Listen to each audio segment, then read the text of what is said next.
ओम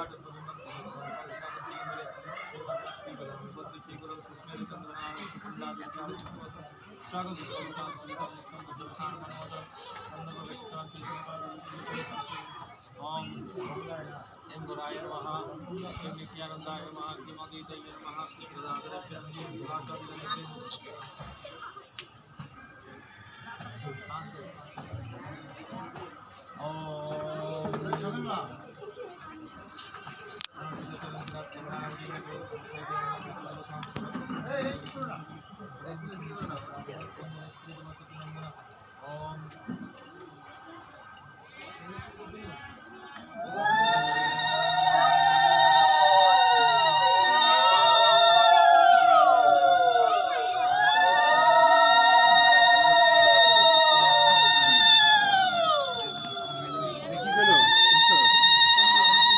প্রভুর একটা অঙ্গ সামান্য এত হাতে একটা মানে মাথার একটা হাড় হাতে ছিল, সেটা যায় গঙ্গায় আপনার দিয়ে হয়েছে।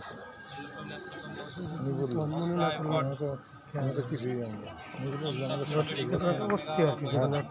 অংশ আর কি, হয়তো একটা হাড় বা পায়ের কোনো অংশ ছিল। তো অস্থিতে যে যখন জল দিয়ে ধুইল অনেক অস্থি ছোটো ছোটো টুকরো পেপার আছে, জানি না। উনি হয়তো করে আমি গঙ্গায় দিয়ে আসলাম, ডুব দিয়ে আমি তাই দিয়ে আসলাম। আমি বৈষ্ণবের মতো করে কয়জন করে না অস্থি রাখি ইন্ডিয়ার অনেক গঙ্গায় দিয়ে। আমি আমার এক কাকা মারা গেলে ইন্ডিয়া ছিলাম, তারপর আমি যাই আলাদাভাবে আমি দিছি, আমি একজনকে দিছি। আমি দিইনি, মানে আমি সাথে ছিলাম, ভয় লাগে অস্থি নিয়ে দিতে, বুঝছো তো, গঙ্গায় দিয়ে আসে যায়।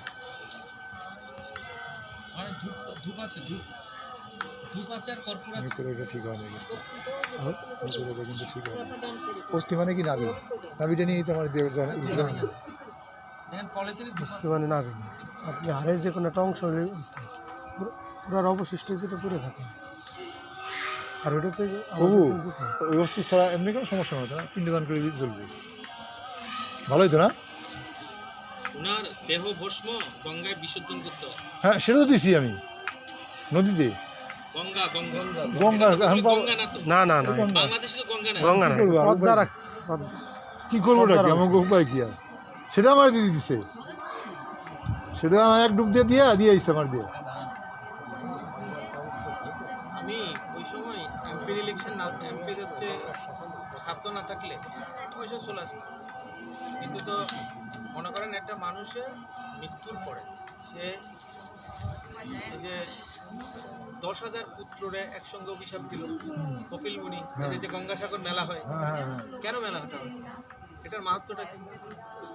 10,000 পুত্র তারা অষ্টমেধ যজ্ঞ করেছে, অষ্টমেধ যজ্ঞ করার পরে তখনকার সময়ে তো ঘোড়া ছেড়ে দিত, যে ঘোড়া আটকাতো তার সাথে যুদ্ধ হতো, আর যে ঘোড়া আটকাইতো না, আপনার রাজ্য দিয়ে হেঁটে যাচ্ছে, আমি ঘোড়া আটকাবো না, আপনার সাথে আমার কোনো যুদ্ধ নাই, আপনি আমার কাছে যা কর চাইবেন আমি তা কর দিয়ে দেবো, আমি আপনার আন্ডারে থাকবো।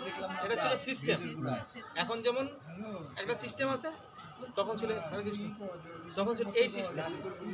ঘোড়া গেছে, ঘোড়াকে লুকিয়ে চুরি করে ইন্দ্র, কারণ সাগর রাজা 99টা যজ্ঞ করে ফেলছে, আরেকটা যজ্ঞ করলেই উনি আরেকটা যজ্ঞ সাকসেস যদি হয় তাহলে উনি ইন্দ্রত্ব পদ প্রাপ্ত হবে, মানে ইন্দ্রের পথ চলে যাবে, স্বর্গের রাজা যে ইন্দ্র তার পথ চলে যাবে। তো উনি কি করলেন, স্বর্গ কি রাজা ইন্দ্র রাজা পিতৃ মহারাজ তখন এই যে গঙ্গা কিভাবে আসলো, গঙ্গার কাহিনীটা, তখন উনি মনে করলো যেহেতু আমার পথ নিয়ে নিবে, ঘোড়াটা চুরি করে নিয়ে গেল ওখান থেকে ইন্দ্রদেব, নিয়ে গিয়ে চালাকি করে ওখানে কপিল মুনি তপস্যা করছে, কপিল মানে পিতৃ মহারাজের পুত্র, সেটা ওনার পাশে রেখে দিছে, ওনার সারা দুনিয়া ঘুরছে, দেখা যায় ওই গুহার মধ্যে আছে কপিল মুনি ওখানে ঘোড়া বান্ধা। তোমার মাইন্ড করছে মুনি নিশ্চয়ই আমাদের এই ঘোড়াটা নিয়ে আসছে,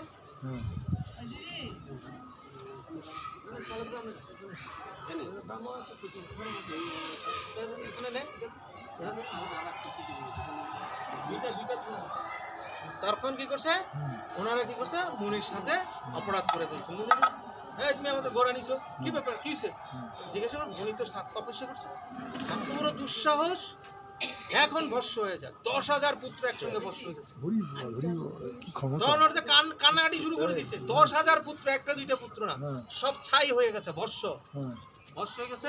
ভস্য হওয়ার পরে এখন কি করলো, তারা তো বর্ষ হয়ে যাইতেছে, বলছে আমাদের অপরাধ হয়েছে, আমরা জানি না, আমাদের গোড়ার জন্য আমরা খুঁজতে আসছি আমার বাবার নির্দেশে, আমাদের কি গতি হবে?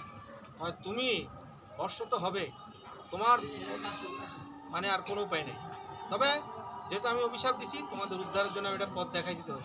তোমার বংশের যদি কেউ গঙ্গারে আনতে পারে আর এই ভস্যের উপর গঙ্গা বয়, তখন তোমাদের মুক্তি হবে, এর আগে মুক্তি হবে না। এই জন্য মৃত্যুর পরে বলে না লেখা কি জন্য, গঙ্গা পাইছে, স্বর্গ পাইছে লেখে, তো গঙ্গা পাইছে। গঙ্গা কেন পাইছে বলে, হরি পাদ পদ্ম তরঙ্গিনী গঙ্গে হিমবিধি মুক্তা ধবল তরঙ্গে দূরীকর মম দুষ্কৃতি ভারম। আমার ভিতরে যে দুষ্কৃতি আছে, কাউকে সম্মান করতে চাই না, মনে মনে ভাবি এ মনে আমার থেকে একটু কি বেশি হবে নাকি, পাত্তা দেওয়ার টাইম নেই, অলওয়েজ সেটাই ভাবি সবসময়। দুষ্কৃতি ভারম কুরু কি পয়া, হে কুরু কি পয়া ভব সাগর পার, তুমি আমার এই সাগর ভব সাগর থেকে তুমি আমার পার করো, গঙ্গায় একমাত্র পার করো। তখন ওনার পুত্র অংশুমান, অংশুমানের পুত্র দিলীপ, দিলীপের পুত্র ভগীরথ, ভগীরথ তপস্যা করতে করতে করতে সে গঙ্গারে আনলো। গঙ্গা আছে, গঙ্গা পুজছে, গঙ্গা পড়ার সময় বলতেছে যে পৃথিবীর তলায় যাবে, এখন শিবের তপস্যা শুরু করলো, শিবের ডেকে নিয়ে আসলো, শিবের জটার মধ্যে ধরলো, ঠিক আছে। তারপরে না এই এই গঙ্গা কোথা থেকে, অলকানন্দ থেকে আসলো, অলকানন্দে ওনার যে পরমানন্দে ধারা পড়তেছে, হ্যাঁ? শব্দ শুনলেই তো আমরা পড়ে যাবো। এখন আমরা এই বাবা। হিন্দুরা, হ্যাঁ, এই সনাতনীরা এটাই বুঝি না, মৃত্যুর পরে আমাদের দেহ গঙ্গাতে বিসর্জন করতে হয়। কিভাবে বিসর্জন করতে হয়, এক খণ্ড সোনা, এক খণ্ড সোনা, ঘিত, মধু, দুগ্ধ, দই, পঞ্চামৃত দিয়ে একটা পাত্রের মধ্যে দিয়ে, তারপরে ওখানে গঙ্গার কাছে যাইয়া মন্ত্র বলে ব্রাহ্মণের কাছে গিয়ে বিসর্জন করতে হয়। তখন কি হয়, তখন কি হয়, এই যে মৃত্যুর পরে তখন এই গঙ্গায় মাকে, গঙ্গা মাই আমাদেরকে হরি পাদপদ্ম, ভগবানের পাদপদ্মে পৌঁছে দেয়, আর না হইলে আর কোনো উপায় নাই। প্রভু আমার দেখাইলো ভিডিওতে যেভাবে জল পড়তেছে গঙ্গার, মানে